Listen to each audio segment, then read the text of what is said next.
কেউ দীর্ঘদিন রাজনীতি করেনি, অথবা আওয়ামী লীগের আমলেও যারা হয়তো একসময় আওয়ামী লীগ করতেন, কিন্তু আওয়ামী লীগের এই দুঃশাসন, আওয়ামী লীগের বর্বরচিত কর্মকাণ্ড, লুটপাট, টাকা পাচার এটাকে পছন্দ করেনি,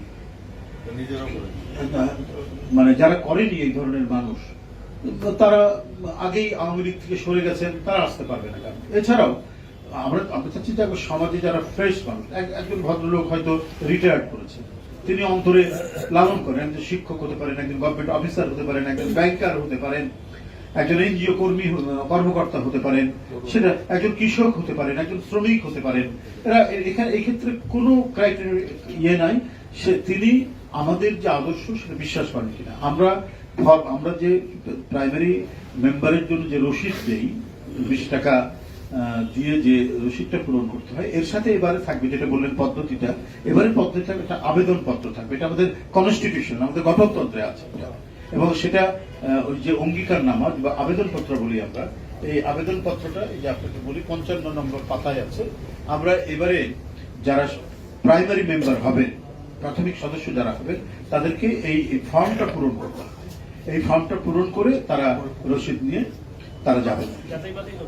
তারপর সেরকম হলে আমরা যাচাই বাছাই করবো। এটা আরো উদ্ধত নেতৃত্ব, আমাদের দলের সম্মানিত ভারপ্রাপ্ত চেয়ারম্যান, পার্টির মহাসচিব, ওনারা এই বিষয়ে আরো পরবর্তী কোনো নির্দেশ যোগ করতে হলে তারা দেবেন, সেটাকেও আমরা এর মধ্যে নিব।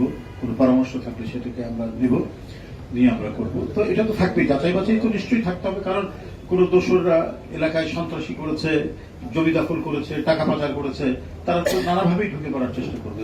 সেটাকে যাতে খুব শক্তভাবে তাদেরকে এড়িয়ে গিয়ে একবারে ফ্রেশ মানুষ, সমাজের যাদের সুনাম আছে, এলাকার মধ্যে সবাই যাদেরকে ভদ্রলোক বলে জানে, এরা যাতে আমাদের সদস্য হতে যাতে কোনো ধরনের বাধা না পায়, আমরা সেটাই টার্গেট করব।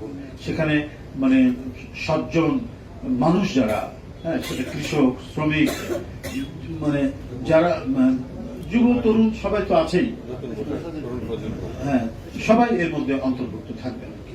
ধন্যবাদ।